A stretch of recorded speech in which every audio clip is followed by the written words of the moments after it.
Hello there, welcome to the final Football on 5 of the year. Who's going out with a bang?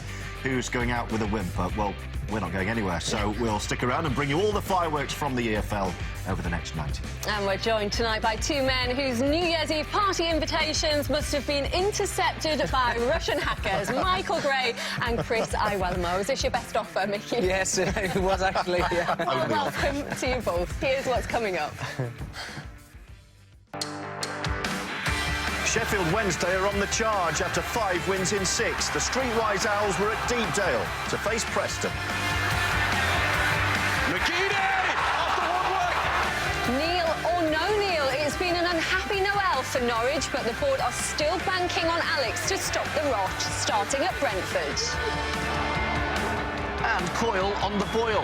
Found out what got Owen going as Blackburn faced Huddersfield. Plus, we'll bring you all the goals and key action from Thursday's and Friday's matches across the EFL. We'll start, though, with the early kick-off featuring promotion contenders Huddersfield Town, who'd won 4 in a row, against third-bottom Blackburn, who'd lost 4 in a row. New Year's Eve's the day when time's on our minds more than on any other. The clock had barely begun ticking in the last game of the year before Huddersfield went close to an opening goal for the playoff chasers. Rajiv Van La Parra's shot blocked. Casey Palmer's aerobatic rebound gave Jason Steele an early examination. Danny Graham's goals may hold the key in Blackburn's fight against relegation. A challenge from Sam Gallagher's cross was Rovers' first half best. The Terriers not quite so reliant on Nakhi Wells this season, just 5 league goals so far. He's still one to ignore at your peril, Steele at his sharpest. Time seemed to stand still in a turgid second half until the final 9 minutes. Huddersfield alarm bells ringing as Rovers' Golden Graham scored his 7th in 8 matches. A late winner? Well, it might have been had 4th official Ross Joyce's board not shown 5 minutes. Blackburn boss Owen Coyle far from convinced. And that frustration was to prove well-founded in the 4th of those added minutes. Elliot Bennett's foul on Jack Payne. Punished in those final few seconds by Wells' perfect placement. Huddersfield's late leveller means they're 6 without loss, and when the clock had finally ticked down, Owen Coyle was ticked off. There's a number of things obviously I wasn't best pleased about late on, and 5 mysterious minutes. I'd love to know where they came from. Didn't see an injury in the game. In isolation, you would think it's a great point. Huddersfield just feel a little bit aggrieved. They got ourselves in a great winning position that we've not seen it through it to the end. Yes, I don't think he was wishing the 4th official a happy new year, Owen Coyle, on the sideline. He had gone down a little bit. Terrific finish, Mickey, to this one. 2 late goals, as we saw, a very angry manager too. Well, he was frustrated because of the 5 minutes at the end, but you're right about the goals. I mean, they were fantastic finishes. Danny Graham there, I think that's his 9th of the season as well. He's on fire at the moment, and you're thinking, is this the time that Blackburn are going to keep a clean sheet? But you can see the frustration on Owen Coyle's face here.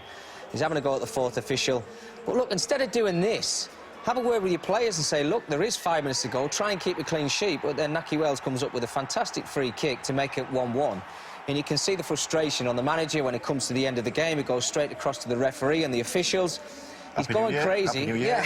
Yeah. Happy New Year. I think that's probably the last thing he's saying to them. But, yeah, I mean, he's frustrated, Owen, because he thought that all 3 points were in the bag. But Wagner gets it. yeah, this is fantastic, isn't it, when he goes across? You say, Mickey, about having to go at the players and telling the players just need to know that themselves. Yeah, for 5 sure. minutes to go, you know how to see the game out, kill the game off. Too many times they're scoring goals.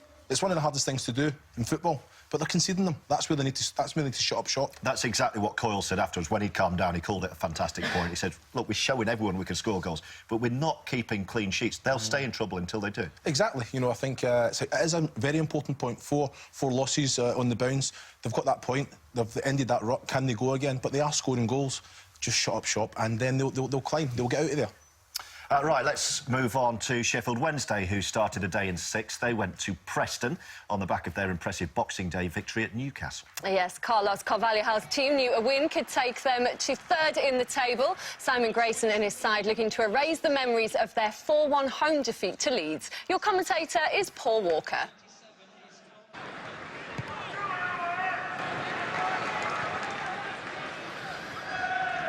Cunningham pushing the ball on for McGeady. Looking for the run of Gallagher, might find him as well. Cadill's going with him. Westwood came out. Gallagher went down.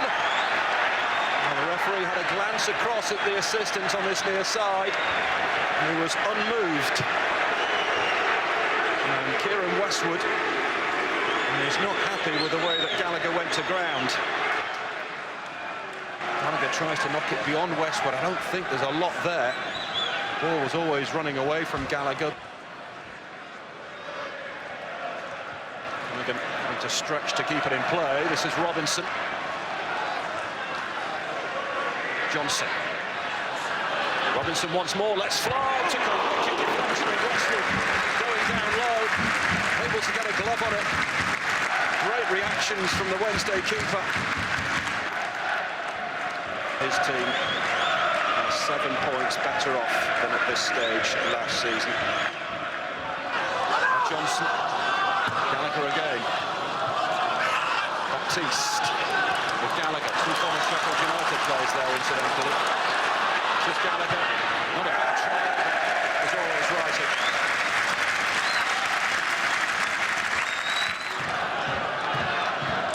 Palmer. Wallace. Immediately away from Cunningham. Lovely turn from Wallace. Touched in field for reach. Goes wide by Huntington. Palmer delivers. Here's Bannon. Plenty in there for him. Fletcher as well. Then reach as well. Clearance him at the very last second. Couldn't generate the power. Teasing cross from Bannon and glanced into the direction of Adam Reach, who saw it late and couldn't react quickly enough. It is fair to say that his team have not reached the standards that they've set in recent weeks. Cunningham. McGeady. 4 white shirts in the middle for him.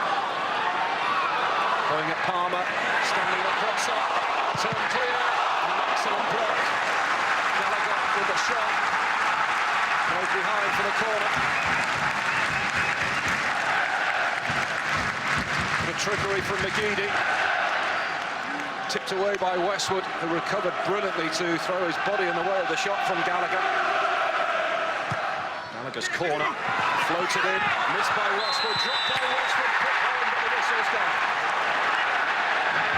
Aquino thought he'd broken the deadlock, but not so.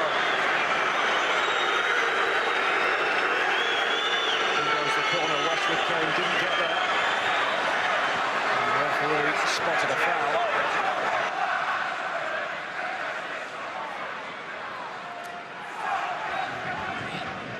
McGeady. Tries one across, Robinson's onside here. It's Callum Robinson. And into trouble, and Cunningham's shot is charged down. Pearson. In towards Hugill, checks it off beautifully to Robinson! Flag is up.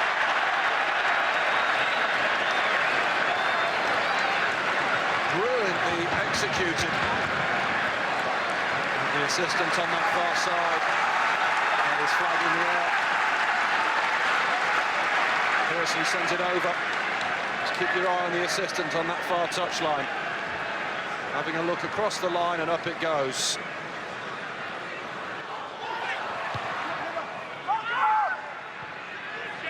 McGeady. Having reached the slip. And delivering. Hutchinson.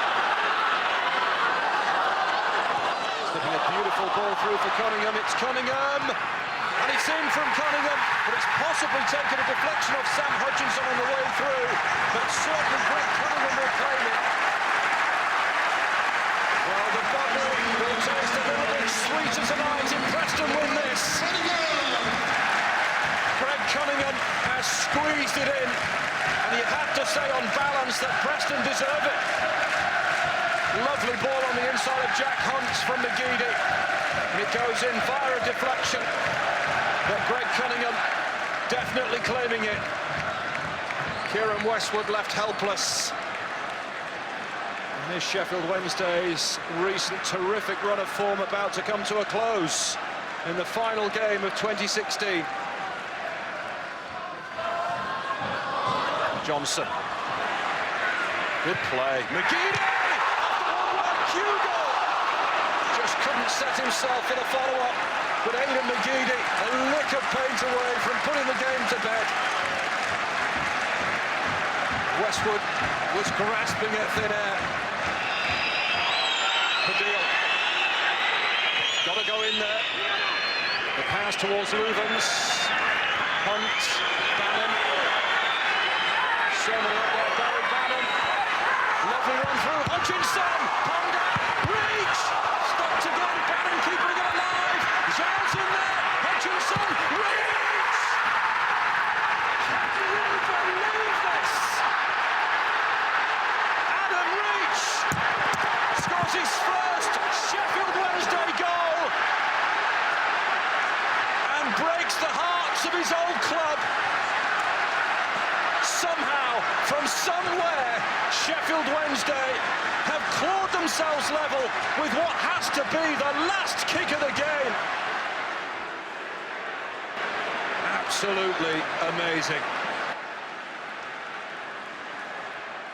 When any team scores with more or less the last kick of the game, you're disappointed, but ultimately how you've played, we've absolutely battered them today from more or less start to finish, especially the second half. So we haven't got what we deserve today, which is unfortunate, but really pleased with the players, how we've made a very good team look very ordinary today. There are games in this competition that happen these kind of things to us. We deserve absolutely win and we lose in the last minutes. And today, to answer your question, absolutely we win 1 point here in Preston. Well, after being so good against Newcastle, Sheffield Wednesday, Chris, unusually poor today. Did Preston really deserve the lead when they took it, albeit with a bit of help? No, very much so. You know, they dominated the match, created chances. You know, were by far the better team. You know, Aidan McGeady here, great little pass into Cunningham. And a little bit of luck, but, you know, he puts it into the danger area. But, like you say, from start to finish, Preston were outstanding, you know, and it's just that little bit you switch off, you don't clear area, and you can see the goal. But like you say, good movement. McGeady again had the ball in the net a couple of times as well. Preston disallowed goals. McGeady had one off the post from distance. You know, they were outstanding all the way from back to front. But like you say, against a good Sheffield Wednesday team who has that quality, you have to clear your area, defend, get rid of the ball. They had been in great form, but until the dying seconds, Mickey, they hadn't had a shot on target. What a time for Adam Reach to get his first goal for the Owls against his former side. Yeah, a scramble as well. It was a scramble. Look, I mean, they had 2 or 3. Reach actually had that opportunity there before he eventually does stick it in the back of the net. But, you know, they fought, they kept on going till the end of the game. I'm sure this is what frustrates Simon and his players more than anything. But, you know, they're in the right place at the right time. You can see they're hanging on for dear life. And it just falls to Adam Reach again. The second time it comes out to him, and he just laces through it, to be honest with you. And you can see Carlos Carvajal's thrilled to pieces there to come away with a point and to keep that pressure on the sides above them. They miss the creativity of Forestieri when he's not there. They have signed Callum McManaman on loan from West Brom until the end of the season. A good signing for both parties? Yeah, he needs to start his career again. You know, he was fantastic at Wigan, and I think, you know, moving away from there was probably a good move for him, but it hasn't worked out for him. We know he's got wonderful ability, and he's only going to make them better. And he has insisted that Forestieri was injured today, just giving fans that guarantee. There would have been a few worried today. Well, there's been a little bit of a history there, but like you say, he's a fantastic player, and like you say, they're going well. A point, they just carry on, they're staying in the mix. Right, more goals on the way. Stay with us. More action from the Sky Bet Championship to come, including a terrific game at Oakwell as Birmingham went in search of their first points under Gianfranco Zola.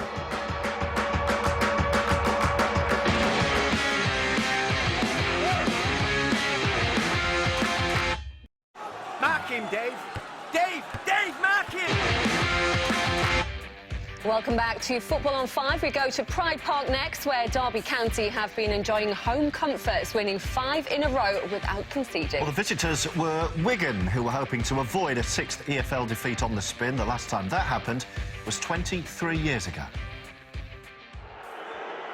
Struggling Wigan will doubtless be glad to say goodbye to December after 5 straight defeats, but at least they've stopped the rot, and it could have been even better had Will Grigg not hit the post early on. Warren Joyce's side seemed to be enjoying themselves, and why not? They'd won their previous 3 meetings on Derby's turf, and it could have been 4 had Grigg made more of this opportunity when he intercepted an errant Will Hughes pass. Fortunately for Hughes, Scott Carson was alert to spare his blushes. Second best for the opening 30 minutes, the Rams were sparked into life when Ikechi Anya went on a determined raid down the left and laid it on a plate for Johnny Russell. Hardly a Hogmanay howler from the Scottish wide man, but he'll probably think he should have found the target. Thomas Ince did find the target, but the 41-year-old fingertips of Jussi Jääskeläinen just about managed to repel his free kick as Derby got closer to making it 9 wins from their last 10. Close, but no New Year's Eve cigar.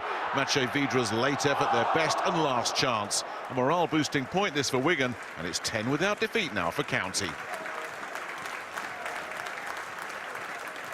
We showed today what, we need a little bit more quality in that final third, but delighted with the attitude and the application of the players, and still a clean sheet, still unbeaten.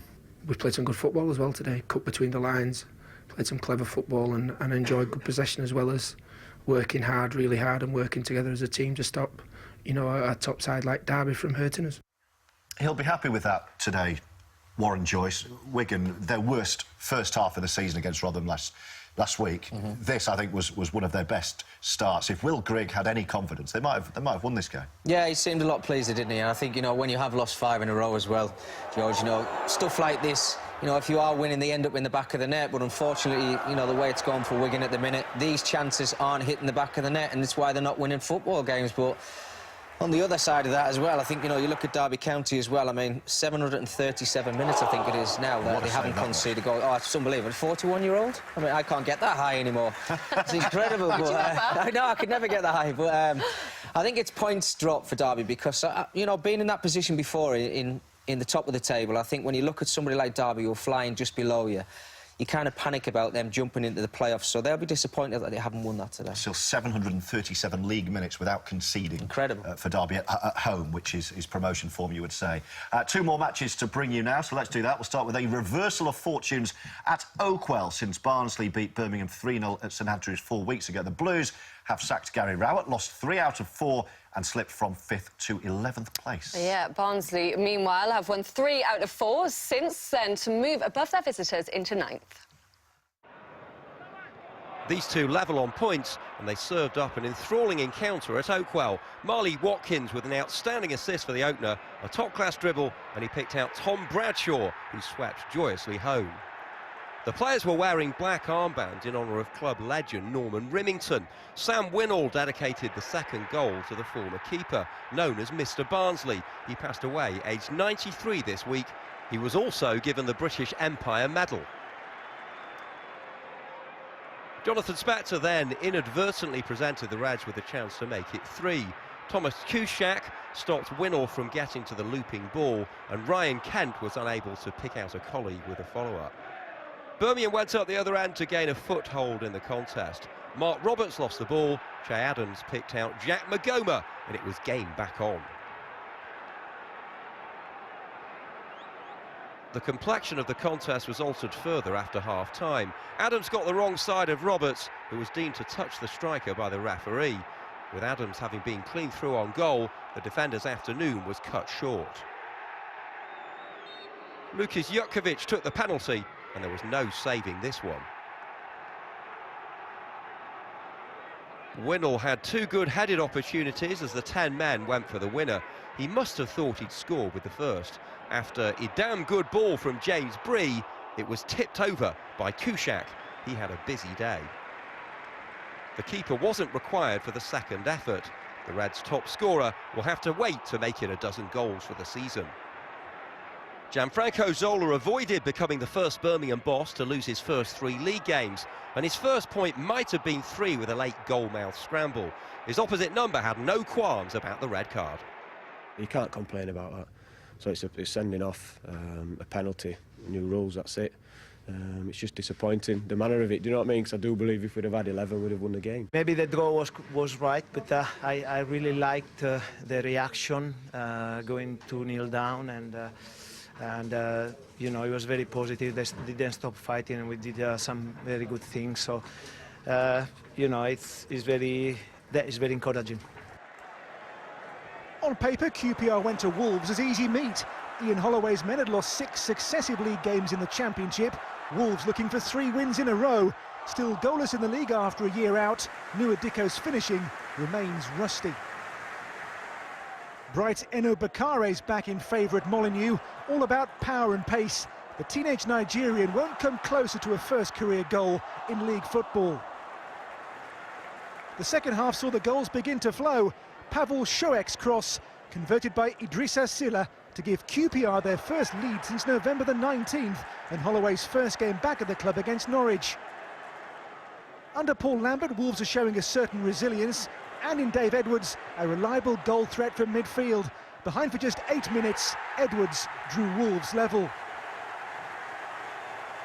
But there was a late twist 3 minutes from time. Escaping no fewer than 3 defenders in old gold shirts. It wasn't pretty, but Shoek's second goal for QPR earned Holloway only his second win of his second spell in charge.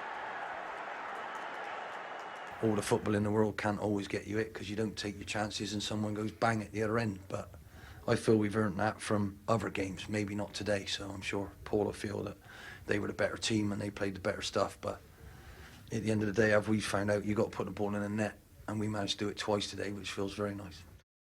So relief for Ian Holloway, a massive win for QPR, ending that run of 6 straight defeats. But how, Chris, did Wolves not win that? Yeah, tell me about it. I can't believe it. You know, completely dominated the match, used the ball well. They've really improved under Paul Lambert. You know, I think they're missing that man up top.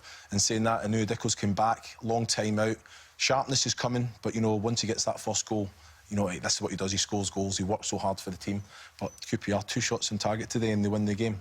That's the name. It's a result business, isn't it? Yeah, you know, here, great work down. Against the run of play. Fantastic ball, and I've got to say, Silla's a fantastic. He comes onto it well, meets it well, contact, watches it all the way. You know, and it's one of the things. It's that little bit of quality. That's his 5th goal of the season so far. And they kind of had a few shots, but as I say, not hitting the target. Here, just demand, desire. He wanted it more. That's barely even a shot on target. Yeah, that's a tackle. Yeah, exactly. But defend your areas. You know, it's the little things. Controlling the match, good quality team, use the ball very well. But you know, it's the simple things. Clear the area there. Get rid of it. It was a brilliant game between Birmingham and Barnsley. Birmingham coming back from 2-0 down. What was your view on the penalty and the red card for Mark Roberts? Well, I think someone needs to clean it up, Lindsay, this rule, because, you know, there's no intent there of trying to win the ball back at all. It's just a barge. In different circumstances, if he actually goes to slide and gives the penalty away, it's a penalty and it's a yellow card. He stays on the field, Mark Roberts, but eventually he gets sent off because there's no intention there going to try and win the ball at all, so he has to get a red card. And Jutvigic puts the equaliser in there at the back of the net, and it makes it 2-2. So Paul, I'm sure, will be frustrated, but I think overall, you look at their 2016, 2 trips to Wembley, promotion, absolutely fantastic season. They'll be disappointed they've not won the game today, but I think Burnley and Zola, they'll be happy that he's got a point on the board. They were 19th in League One, Barnsley, going into the new year last year. But Birmingham could have been so different. They could have been 3-0 down. How key were Tomasz Kuszczak's saves today? Fantastic. I mean, the first one was actually at 2-0, and then they go down to the other end, Birmingham. I mean, here it is.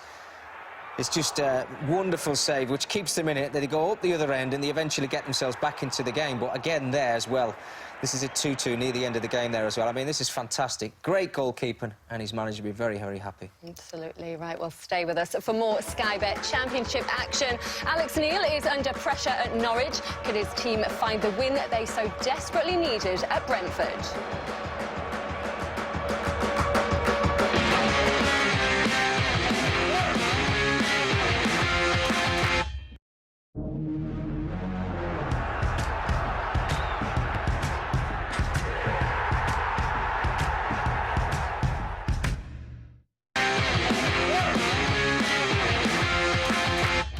This is Football on 5. You're watching highlights from the Sky Bet Championship. We'll go to Griffin Park next for Brentford against Norwich. The visitors may have lost 8 of the last 10 to pile the pressure on manager Alex Neil, but when they met 4 weeks ago at Carrow Road, Norwich were 5-0 victors. Your commentators are Gary Birtles and Gary Weaver. Can Norwich City bounce back here? A manager under huge pressure, a big night for him. Big night too for Brentford. They've gone from rattling around the bottom 2 divisions to rattling a few cages in the Championship. It's closer. Oliveira. And now is Robbie Brady, and Jerome was in the middle. And maybe could have done better with that, straight at Bentley in the end. Well, his movement was absolutely terrific. The cross was brilliant. And you're right. I think he should have done better there. He'd be disappointed when he sees that again. Brady. Oliveira. Back to Robbie Brady. Opportunity knocks here maybe for Norwich City. Brady looking for Jerome. There was a vital touch in the midst of all that. Bielan doing the defending. And it comes to nothing for Norwich. Brilliant from Robbie Brady. This is what he does best.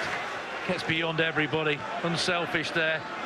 You just feel, can Cameron Jerome do better, or is it really good defending? Oliveira. There's Robbie Brady. Norwich have got themselves out of a tight spot really well, and Cameron Jerome will try and hunt this down. It's Cameron Jerome, couldn't generate the power. Just gets it all wrong, hits his shin.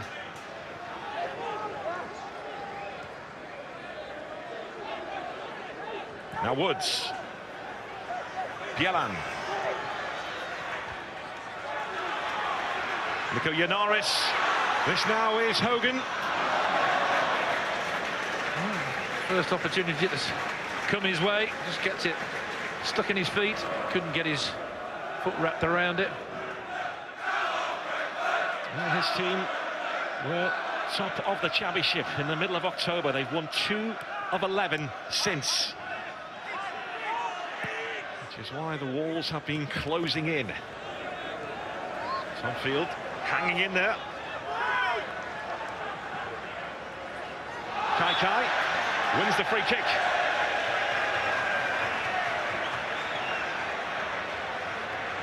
Well, Teti brings this on himself, doesn't he? Goes in rashly there, just gets a clip.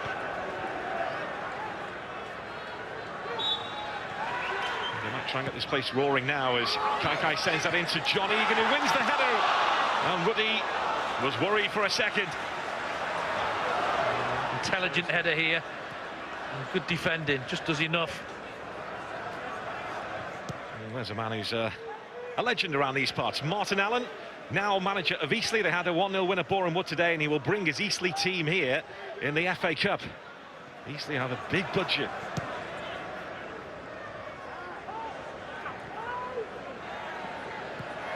Jerome. There's Nelson Oliveira. Back through to Cameron Jerome. Jerome across the keeper and across the face of goal. Really good opportunity again. Beautifully played in. He's so willing, so honest, and he scuffs it across the face of the goal. Well, no doubt the pressure is loaded on that man's shoulders coming into this. He needs a win. He badly needs a win right now. Well, you have to say the pressure should have been taken off him. The opportunities that come Norwich's way.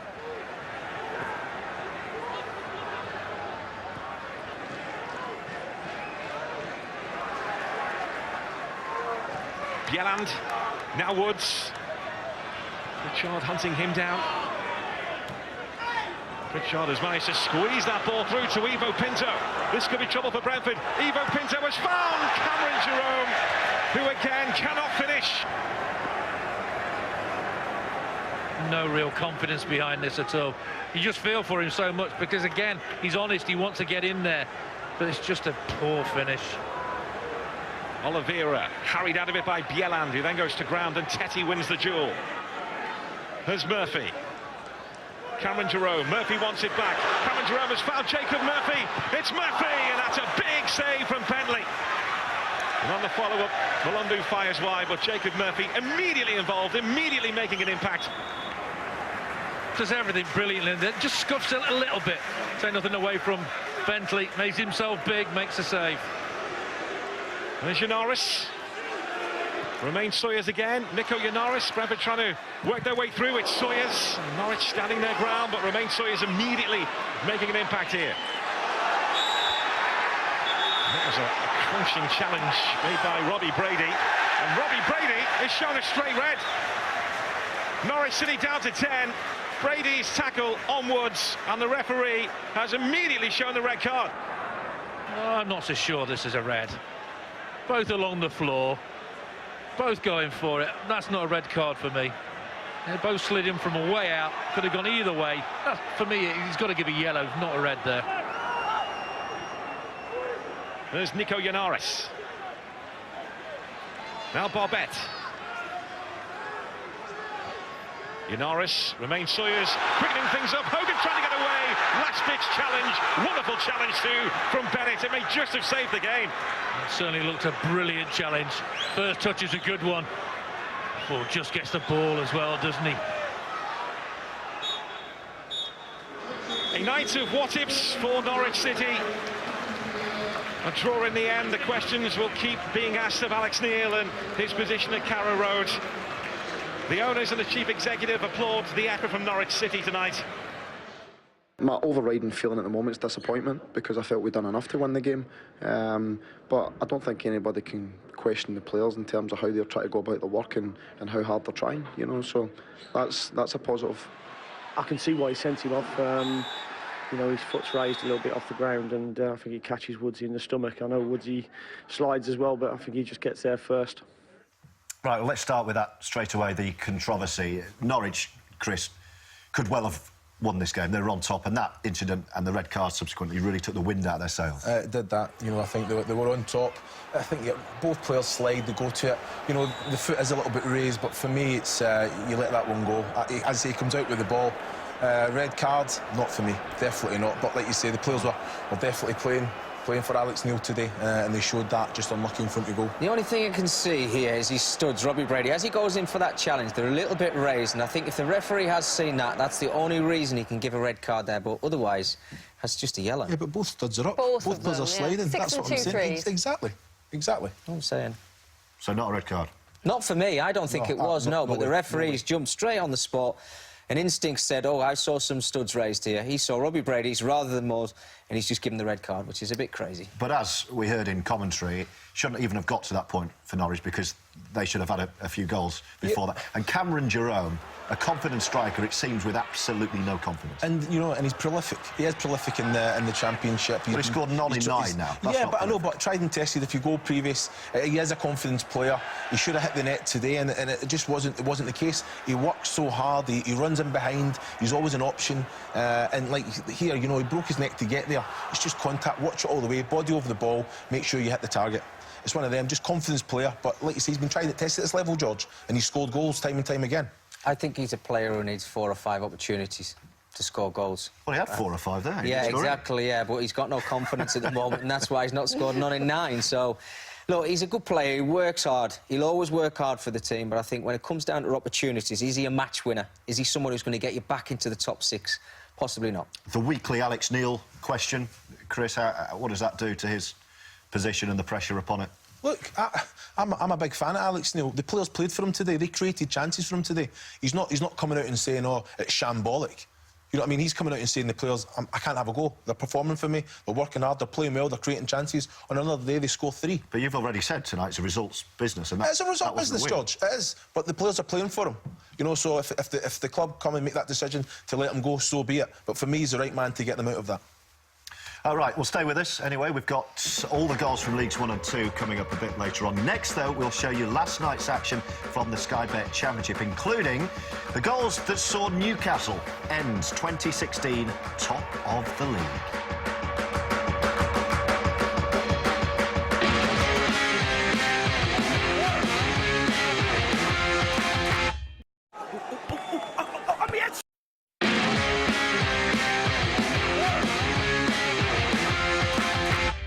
You're watching highlights from the Sky Bet Championship on Football on 5. A few teams decided to have New Year's Eve off. Good for them. Including some of the promotion contenders. Yes, the leaders Brighton saw their game against Cardiff on Friday night called off because of fog, which gave Newcastle the opportunity to overtake them at the top. No fog on the Tyne as Newcastle sought to put the Boxing Day defeat to Sheffield Wednesday behind them. Matt Ritchie's free kick with a deviation, Forest exasperation. The ideal start for a bumper home crowd. Forest have now kept just one clean sheet in 28 Championship fixtures. They'd also lost on their previous 5 league visits to St James's Park. They did notch an unlikely equaliser through Nicolaou Dumitru. A few crazy seconds on the hour mark for Matt Mills cost them though. First he clattered into Iosi Perez and was shown a yellow card by Keith Stroud. The big centre-half's reaction had major repercussions. He threw the ball into the chest of Dwight Gale. Fourth official Jeremy Simpson informed the ref, and Mills had a second yellow card and red to match the colour of his shirt. A 7th sending off for Forest this season. More drama between these two. Newcastle finished the 2-1 defeat at the City Ground in early December with 9 men. This time they had the numerical advantage and capitalised. It was the league's top scorer Gale who rose to the challenge. His first a sweet strike past Vladimir Stojkovic. The last Newcastle player to reach 19 for the season before the new year was Andy Cole. And Gale reached that mark after Ritchie's run and cross. As you can see, his luck's in as well. The Magpies have been through the full range of emotions in 2016. Now they're back on top. I remember the first minutes, we were creating chances, and then the sending off gave us more control of the game. And just the second goal and the third goal, for me, it's fine, but still we could do a little bit better, but I'm happy because we needed to get 3 points, and the players, they have done a great first half of the season. It's difficult. If you receive a yellow card for that, I think you finish normally 11 yellow cards against 10 yellow cards. It's very excessive, exaggerate, because it's nothing. The first yellow card is very normal, but the second changed the game, and I think it's exaggerate about the fourth referee. At foggy Reading, it was game on. Well, for those who were there, Fulham's Chris Martin refusing to travel. He wants to return to parent club Derby. First half conditions were challenging. Amid the gloom, nobody managed to score. The Royals' Gareth McCleary had the best moment, though it did seem referee James Linnington would soon have a decision to make. Which at half-time he did. One of his assistants told him he couldn't see clearly across the width of the pitch. Nothing unclear about the Fulham boss's feelings and Martin's future. I don't know if Chris Martin will gonna play for Fulham, but my position is for don't play for Derby this season. And right now, this is my position. I expect depend on the Fulham. Fulham need to decide if you're gonna defend head coach or if they will gonna decide defend Chris Martin and Derby. Both these sides eyeing promotion, both came into this game on winning runs. But it was Leeds who opened the scoring through Pontus Jansson. Gary Monk's hoping to make his loan deal from Torino permanent in the January transfer window. Villa, the only side unbeaten at home in the Championship, and that run looked to be ending until an incident late on at Villa Park. Now, referee Roger East initially gave a Leeds free kick, but his sharp-eyed assistant Andrew Garrett had spotted this. Liam Cooper's hand deflecting the ball away from Rudy Gestede. Jonathan Kodjia had missed Villa's last spot kick. No mistake this time, Villa's unbeaten home record intact, and nothing to spoil Steve Bruce's birthday celebrations on New Year's Eve. Well, apart from the fog at the Madejski, the other big talking point was Chris Martin apparently refusing to play for Fulham, wanting to return to Derby. Chris, how do you see this playing out? Should Fulham defend their head coach?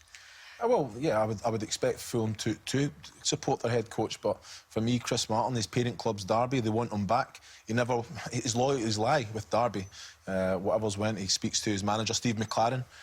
He wants him back. As they say, they need that quality up top, and he's done it. You know, 35 goals in 69 games under Stephen McLaren. He's tried and tested at the Championship level. For me, for Fulham, they've lost the player already mentally. He doesn't want to be there. You can't keep him. Let him go. You can't just refuse to play, though. That's the big problem in this. I think when you look at it, I think you look from the outside in. A player coming out and saying that he doesn't want to, he refuses to play. Well, when Forestieri did it earlier in the season. Exactly. I think, but that's right. It's unprofessional because he's there. That's his parent club. He's went down a season-long loan to play for Fulham Football Club.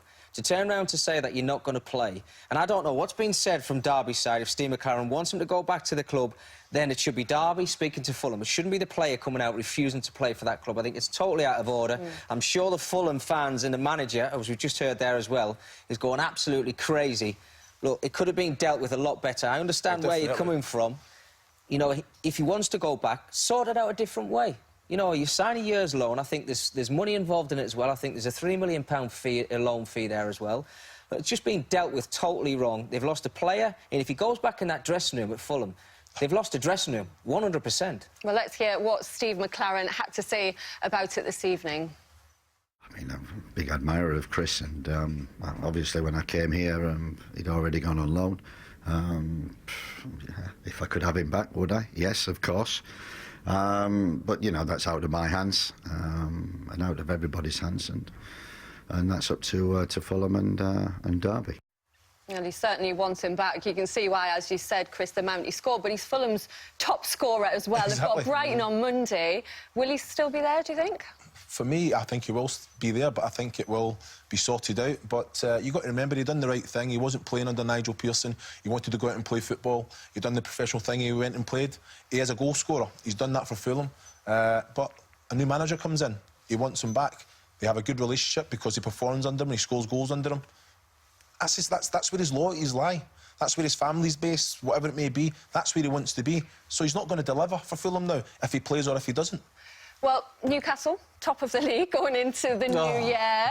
The help to be wasn't the best from Newcastle, Mickey. We'll get you to talk about this because I know you love it. Matt Mills sent off, though, and it really did help Newcastle, the situation. 2 yellow cards in the same minute. Yeah. What did you make of this? Well, petulance, the first one, I think. You know, obviously, I think he deserved the yellow card for the first one, but I'm not actually quite sure if the referee sees this second incident, what he does here. He's kind of looking the other direction, so it's the fourth official. Tells him what's exactly happened. He's threw the ball into the stomach. Yeah, and he's right. Look, the letter of the law, if that has happened, then he has to get sent off. It's petty, really, really petty. But he has to leave the football field, and it just made everything so much worse for Nottingham Forest. And Newcastle, obviously, we know, went on and won this football game, and deservedly so. 5 minutes after that, Dwight Gale got his 18th of the season, then his 19th. Chris, again, just showing how important he is to the Magpies. No, he's been an absolute revelation, a great signing. You know, they recruited so well. He was, I'd say, untested, untried at this level, but he's got goals, he's got pace, all the attributes. A little bit lucky, I think the keeper could do better. Great finish that one, wasn't it? Yeah, you take them all, in the you right know, place. and I think it's the last player to score 19 goals before Christmas. What was it? Is it Andy Cole? It's Andy Cole in 93, play, 94. So worth every penny, I think we can say. Right, 2 more games left in a moment. It's Burton's trip to Rotherham, down at the bottom. First, though, Ipswich Town, whose manager Mick McCarthy received the backing of owner Marcus Evans yesterday against a Bristol City side who had lost 7 out of their last 8 matches. Some belated seasonal cheer for Ipswich fans who've been a little tetchy recently, but there should be no complaints after this win over Bristol City. The home side sent on their way after 39 minutes, Kevin Brew flicking in Tom Lawrence's cross. Instead, it's the Robins starting to look nervously over their shoulders. This was their 5th league defeat in a row, and even their goal was a gift. Bartosz Bielkowski and Christoph Berra getting themselves in a hopeless tangle. Chelsea loanee Tammy Abraham on hand to clear up the mess. City have lost 8 of their last 9 now. Their only win in that spell coming against Ipswich. Marlon Pack not the only one to feel the pressure. Doubtless relieved to see his back header come off the crossbar with Brett Pittman lurking. A more clinical team than the Tractor Boys would have made them suffer. Freddie Sears won't get many clearer opportunities than this, although you have to give credit to Joe Bryan for his last-ditch clearance. But Ipswich had saved the best for last. Just 4 minutes left, and Pittman pulled out a real post-Christmas cracker. Bristol City will hope the new year stops their slide down the table, but it's reasons to be cheerful for Mick McCarthy. A lot of times when a club's under pressure, a manager's under pressure, it's always, you know, he's lost the dressing room and he's lost the player as well. That's quite evident I haven't here. The day I do, then it'll be the day to get shut of me, but I've never lost a dressing room yet. And that rally, the second half, was terrific, especially, we've had it tough recently, and then to go 1-1, and the way it happened as well, it was a great response. Bottom club Rotherham were looking for their first back-to-back wins, and Burton's John McLaughlin was the busier keeper. He palmed away Danny Ward's free kick, and Richard Wood couldn't net the rebound. After losing the last 4, Brewers boss Nigel Clough had had enough, and his team took the lead when Lewis Price failed to deal with a Lucas Akins effort. Former Rotherham man Chris O'Grady with his first goal for over a year. John Brayford collided with the scorer, but he got up to provide a sumptuous cross for Jackson Irvine to score his 8th of the season. Rotherham have now conceded 52 league goals this term. They did get themselves back into this one. Richard Wood's header from a Joe Newell free kick was saved, but Tom Adeyemi converted the rebound. This was to be no Miller's thriller, though, as they missed their other chances. Adeyemi deflected Darnell Fisher's cross for Anthony Ford to slice wide. The news to spread from the New York Stadium was of Burton's first ever championship away win. So Rotherham stay bottom of the table, 11 points from safety. Wigan and Blackburn remain where they are despite both picking up draws, while wins for Burton and QPR see them move above Cardiff. At the other end of the table, Newcastle are back on top at the end of 2016. A point clear of Brighton, Reading stay third, Huddersfield fourth, Leeds and Sheffield Wednesday complete those playoff places.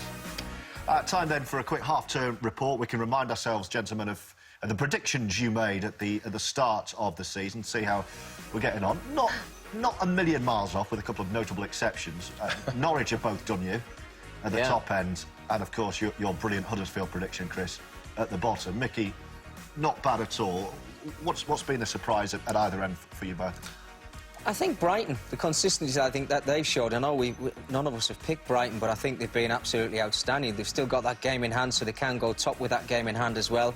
The bottom of the table, nothing really surprising me down there, apart from Chris's decision to put Huddersfield in the bottom three. I'm not safe yet, Mickey. Yeah, what's the point? Yeah, they haven't got 51 points yet. He was telling me off and there. The great thing is that prediction hasn't been mentioned again since you made it.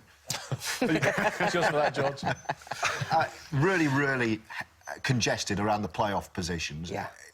There are a couple of 2 or 3 teams in form just below. There is. Who do you think might get in, and who would they then oust from that playoff mix? Well, when you look at that, you know, Steve Bruce has went in and really turned things around at Aston Villa. You know, they're going strong. You know, but you look at Derby are flying. You know, Fulham, they have potential. Norwich can turn things around. They've got that depth in squad. You know, Gianfranco Zola at Birmingham, OK, he's stopped the rut. Can he influence them, get them playing the way that he wants? No, but for me, it's all about maintaining consistency. You look at the teams that are in there now, the Huddersfield, the Leeds, Sheffield Wednesday, all going very, very strong, but the pack's chasing. You slip up and you... Very briefly, Mickey, who falls out of that mix then, if one of those teams that Chris mentions? Well, I'd like to see how Reading get on over the next couple of weeks. January's a big month for those sides just outside. OK, yeah, well, stay with us, don't go anywhere. We've got Goal Rush from Sky Bet Leagues 1 and 2 coming up, including the top of the table clash between third place Bolton and the leader Scunthorpe.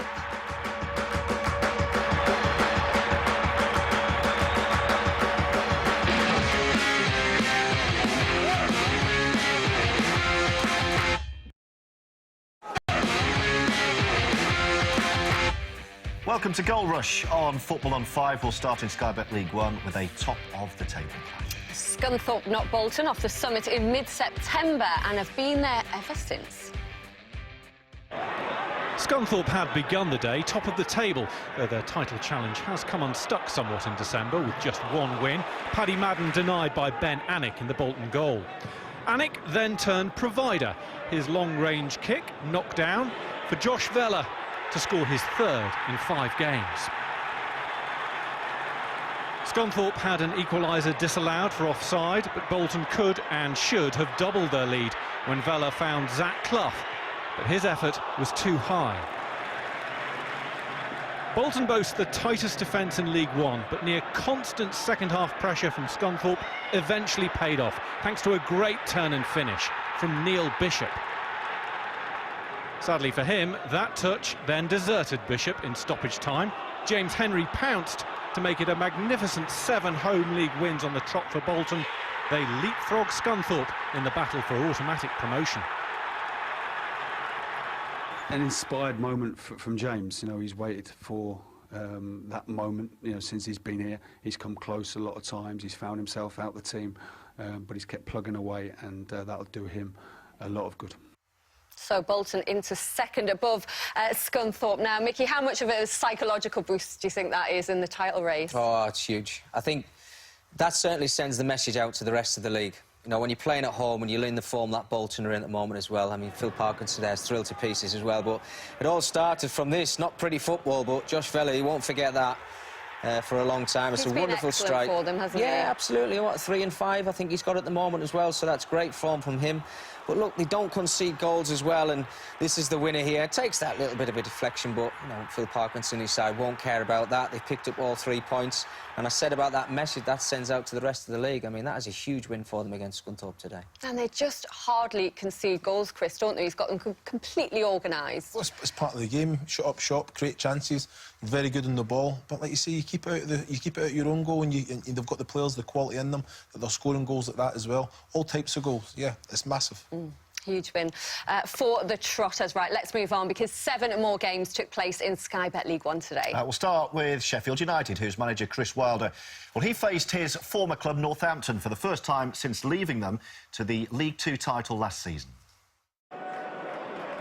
3 wins in a row for the Blades, a run in which Billy Sharp has been in his groove.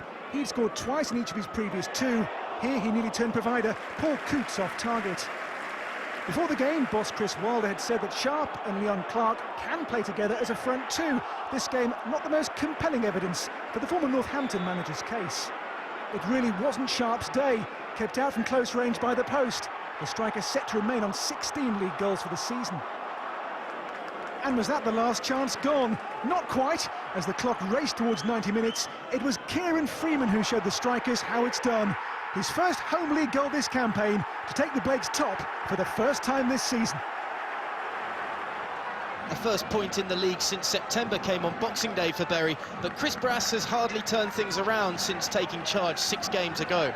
Game number 7, however, had a positive feel to it against promotion-chasing Bradford. Homegrown talent Scott Burgess showing the golden touch to give his side an unlikely lead. Holding on to a lead is a scenario infrequently practiced by Bury this season, though. And they could have doubled their advantage had Burgess found anywhere but the arms of Colin Doyle with his strike. And just as the youngster was wondering what might have been, Bradford bounced back. Geordie Huwula's strike rebounded straight to the boot of Nicky Law, who slammed home a ferocious equaliser to leave the visitors winless now in their last 18 in all competitions. Southend have been flying in recent weeks. They made it 3 wins in a row, beating Wimbledon on Boxing Day. Simon Cox scored twice in that game, and he was on target again, creating some space before firing past Dylan Phillips. Charlton, who probably prefer to forget the relegation year of 2016, could have been 2 down, but Stephen McLaughlin's effort flew off the post.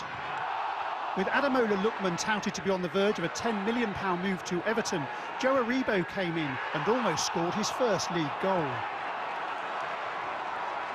The visitors left it late to deny the Shrimpers their 4th successive win. Andrew Crofts hadn't troubled the scorers for almost 3 years, but from Aribo's 89th minute cross, he slammed in the equaliser. They put as much effort into it as what we did, but in terms of chances created and clear-cut chances, I thought we had the better of it. However, my goalkeeper was top draw today, so it had everything. It had everything. I mean, in the end, I suppose we shared the spoils, and I've got to say it, Carl's team probably gave enough to deserve to get something from the game, but, you know, we should have buried it. We should have made it 2. Coventry were aiming to end a sequence of 7 straight defeats, and they got off to a good start here against a Peterborough side who'd taken 7 points from the last 9 available.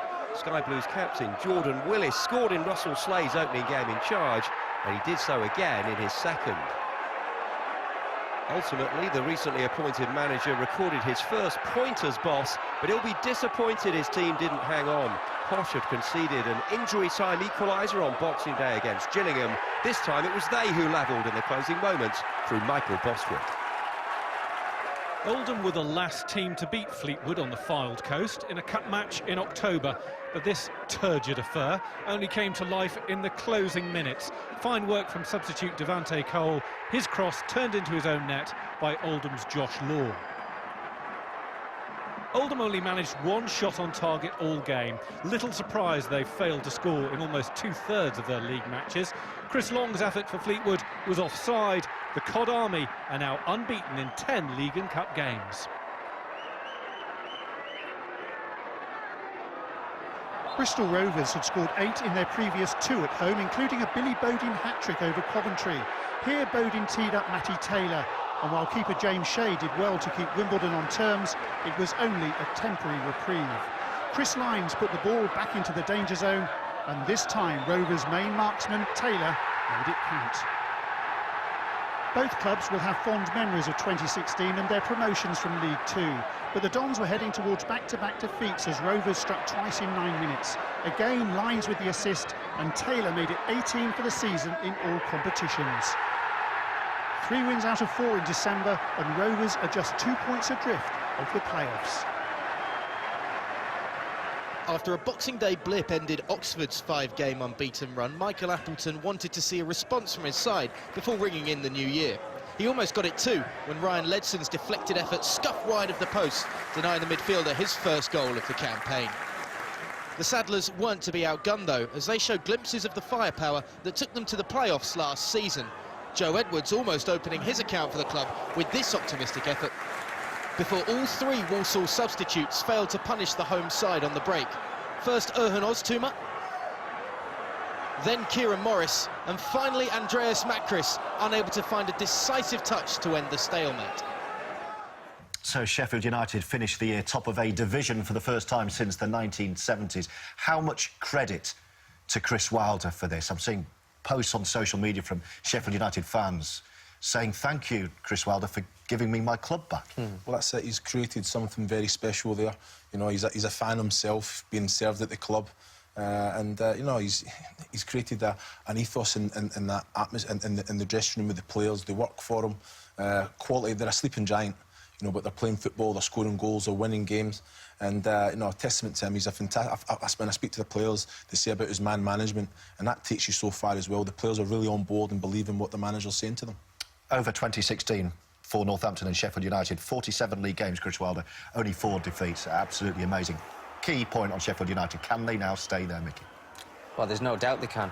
Look, I think they've been waiting for a long time to get the right man at this club, because the support's there for everybody to see, and I think, you know, like Chris said there before, the players are buying into what Chris is telling them, and they're performing well. I think that's 1 defeat in 20 games, 15 wins in that time as well, so you think overall, you know, that's not going to go away. Great form, and they're a great side. I hope they do get up. OK, well, we've got 4 League One games from yesterday left to show you, so let's do that. We'll start with managerless Port Vale. Assistant boss and current favourite for the job, Michael Brown, was in the Vale dugout following Bruno Ribeiro's resignation on Boxing Day. Chesterfield were the visitors. A minute's applause in memory of former skipper Matt Carragher before the start of Port Vale's game against Chesterfield. 2 sides struggling for form. The visitors have now lost 3 of their last 4 in the league. Ched Evans unable to get on the end of a rebound. As for Vale, under caretaker manager Michael Brown following Bruno Ribeiro's resignation, a much-needed win also required some luck. Jerome Thomas's 61st-minute winner taking a huge deflection. Rochdale were chasing a 4th successive league victory. Keith Hill's side were unchanged from the Boxing Day win over Chesterfield. Ian Henderson had scored twice in that game, and he soon had another. Dale were on their way to a 10th consecutive home success in the league, but Shrewsbury were furious with referee Richard Clark for allowing their second to stand. They claimed Henderson kicked the ball out of Jason Lutweiler's hands, and as he applied the finishing touch, Stephen Davis was offside. In their 2-1 defeat at Bolton on Boxing Day, the Shrews goal came too late, and so it was again here. Ivan Toney's goal merely a consolation. No goals and 2 defeats in a row in League One have left MK Dons devoid of festive cheer, but a late gift fell into Kieran Agard's lap as he gave the home side the lead after just 9 minutes. The 27-year-old hadn't scored in his previous 9 outings in the league, but he made up for lost time as he latched onto the spoils from Chuks Anike's cross-come shot to double his team's advantage.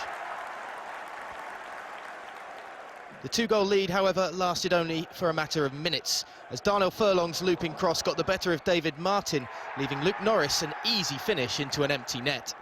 Robbie Nielsen needed something to settle the stomach early after the interval, so up stepped Nicky Maynard, his 19-game run without a goal ending in some style, picking up Samir Carruthers' perfectly weighted pass and firing home from the angle.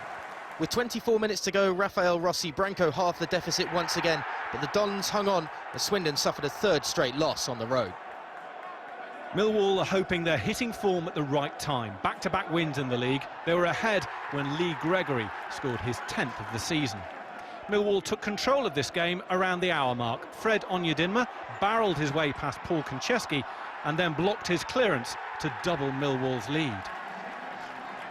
The early fog may have cleared, but the red mist had descended on Konchesky. He picked up 2 yellow cards in 8 minutes, the second for that challenge on Onyedinma. This time last year, the Gills were 1 point off leaders Burton. Now, they're bottom half of the table, though Bradley Dack's volley would be worthy of any side in the division. However, Dack was then shown a second yellow that could easily have been a straight red for that foul on Ben Thompson. Neil Harris admitted Millwall's performance had been poor, but that's 3 wins on the spin for the Lions. That result sees Gillingham stay 16th. Oldham remain bottom of the table, 2 points adrift of Coventry. Chesterfield and Shrewsbury are both a point from safety. Here's the top. Sheffield United, the new leaders, a point clear of Bolton. Scunthorpe dropped to 3rd. Then there's a 6-point gap back to Rochdale in 4th. Bradford and Southend, 5th and 6th. Stay with us for all the League Two action coming up next, including the deft touch that made Doncaster stay at the top a short one.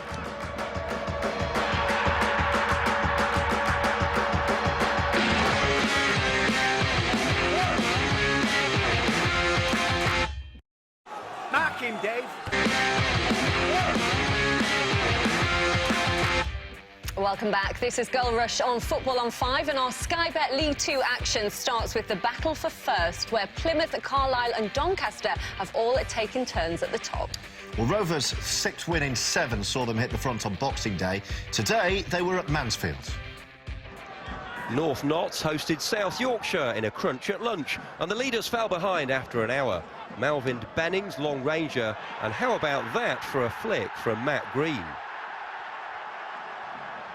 Their superiority didn't last long, though. Stags keeper Scott Shearer saved well from Liam Mandeville, but brought down Tommy Rowe. The referee had no hesitation in pointing to the spot. Mandeville made it double figures for the season in all competitions. And his team might have won it. Jordan Helton's header hit the post and cannoned into the keeper's grateful arms. Steve Evans' Mansfield will see this as a good point despite losing the lead. Crawley manager Dermot Drummy missed this long journey west with the flu, and it's fair to assume Argyle's Oscar Threlkeld opening the scoring on 69 minutes wasn't the tonic he was looking for. His side's stubborn resistance broken, it would then get even worse for the bedridden boss. Crawley had their moments and might even have deserved a share of this one, but deep into stoppage time, Craig Tanner said goodbye to 2016 in genuine style. Argyle will start the new year top of League 2. Drummy's probably thinking past the painkillers. Carlisle boss Keith Curle was looking to inflict more pain on his former club, and Charlie White delivered the first incision with the opener on 10 minutes. While the Cumbrians are mixing it at the top, a dreadful run has left County's status in the EFL under threat. They rallied here, and Michael O'Connor's free kick brought John Stead his first goal since September. And the team who came into this having lost 7 in a row soon had the lead. In hindsight, Carlisle defender Michael Raine should have launched this into the stands. His attempt to head back to Mark Gillespie was punished by Jonathan Fort. It was a lead John Sheridan's side just couldn't hold. From Nicky Adams' ball in, how about this for a striker's header? Jabo Ebere making it 2 apiece at the interval. And Carlisle maintained their promotion drive as Tom Miller's long throw was met by Jason Kennedy. Another header, this one a match winner. County's 8th defeat in a row, leaving them just a point above the EFL's trap door. My position's very vulnerable at the moment. I'm not stupid, I've been in the game a long time, I accept that and I take the criticism, but I'll stay strong. I really do believe in what I do, and I can be successful at the club. That's why I've come here in the first place. For a team with an eye on promotion, Luton need to sort out their home form. One win from their last 6 at Kenilworth Road. An exquisite free kick from Alan Sheehan gave them the lead, his first since September. But Barnet have been at their best on the road, scoring in all their away games and unbeaten in their last 6. They were level when Bira Dembele stooped to head in Jack Taylor's shot, despite protest from the home support. Luton, though, were clearly in the mood to turn that home form around. Cameron McGeehan scoring his 11th of the season with this fine first-time shot. Keep an eye out for Glenn Ray sporting a swimming cap. Some quick thinking from Luton's physio after a head injury. Nathan Jones wants to extend Alex Gilead's loan deal from Newcastle beyond January. He scored his first for them as Luton end 2016 with a deserved home win.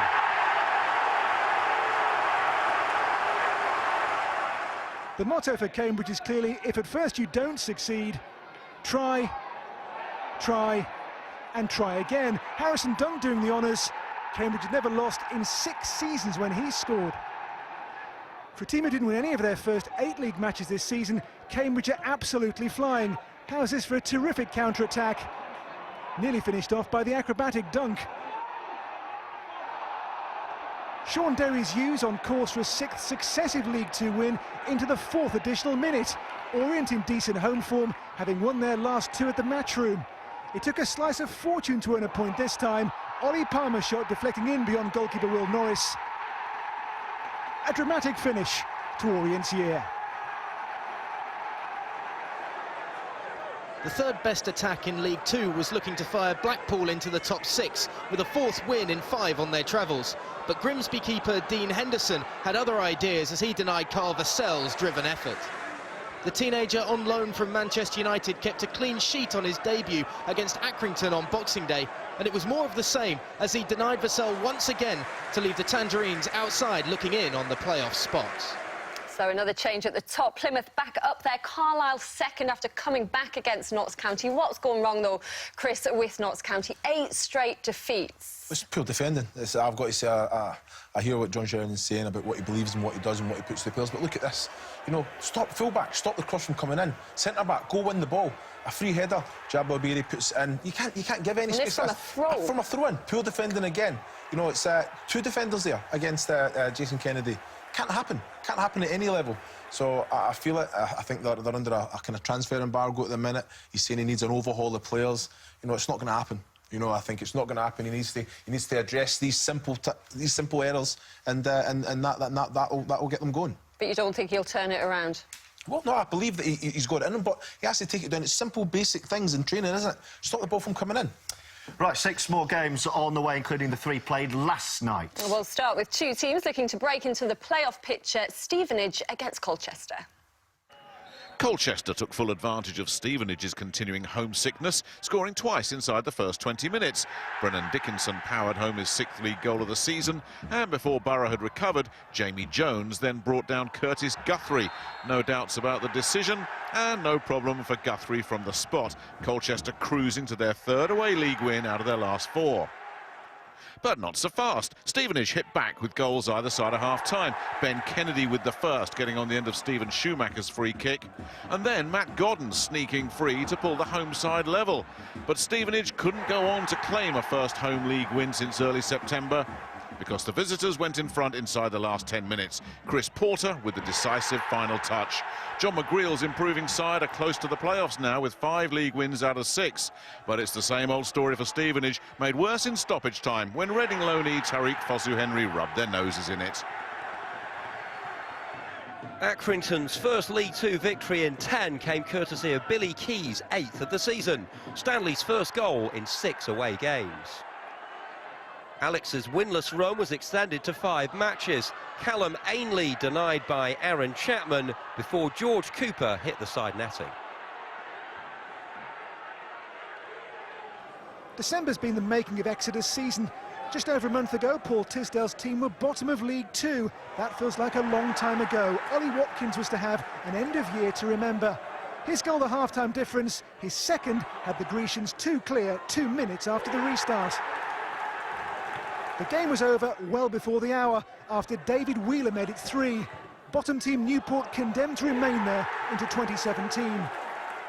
despite Sean Riggs' well-taken late consolation. His 5th league goal of the season. Later still, and Watkins had the final say, a first senior hat-trick from rock bottom to top half in the space of 6 games. Exeter upwardly mobile.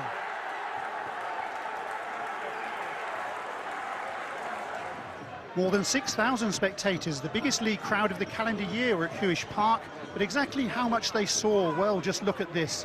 Pompey are unbeaten on the road in 3 months, and through the gloom, Cal Naismith forced Glovers keeper Artur Krušak to make a sharp save.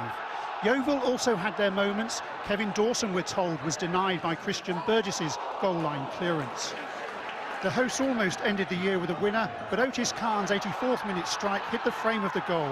It was a contest which will be remembered for what we couldn't see. With 8 wins in 9 in all competitions, Wycombe Wanderers' end-of-year form has certainly been something special, as has the form of Scott Cashcott, who rifled home a sizzling volley inside 10 minutes to break the deadlock. The youngster has 6 goals in his last 5 league outings, but perhaps tried too hard to find another. Cheltenham keeper Russell Griffiths appeared to make contact. Referee Kevin Johnson, though, booking the forward for simulation. Cheltenham are getting used to battling back after going behind, often without success. First, Dan Holman was denied by the left paw of Scott Brown, before Danny Wright's inexplicable miss from 6 yards resigned the Robins to a 4th straight defeat. Hartlepool came into this off the back of a miserable run. No goals in their last 5 games. But it took them just 10 minutes to find the net against Morecambe. Porrick Armand with a sweet turn to score against his former side. Starting with that goal, Hartlepool took control of this game in the space of less than 15 minutes. Ryan Edwards handled Jake Carroll's cross. And while teammate Luis Alessandro missed from the spot on Boxing Day, no mistake from Billy Painter. Hartlepool made it 3 with a fine team goal. Started by Nicky Featherstone and finished by Nicky Featherstone. His first since August. Off the field, Morecambe are under a transfer embargo after struggling to pay their players. On the pitch, they're not giving up. Andy Fleming's deflected shot was his 2nd goal in as many games. And deep into injury time, substitute Paul Mullin took advantage as Hartlepool failed to clear. But the home side hung on for their first win in more than a month. That result sees Hartlepool move above Morecambe and into 18th. Defeats for Newport and Cheltenham mean they both stay in the relegation zone. Here's the other ends of the table. Plymouth have moved back into top spot, 2 points clear of Carlisle and Doncaster. Portsmouth stay 4th. Luton and Wycombe are a point further back, and Cambridge occupy that final playoff spot. Well, that's it from us. Mickey and Chris are about to brush up on the words to the tricky 2nd verse of Auld Lang Syne. Happy New Year to you both. But the only big bash we're going to make is on New Year's Day here on Channel 5 as the Perth Scorchers take on Sydney Thunder. That is live at 9:45 a.m. Right, we're done. We're back again in 2017 at 9 p.m. on Monday with a full programme of highlights from the EFL. As for 2016, it's been emotional.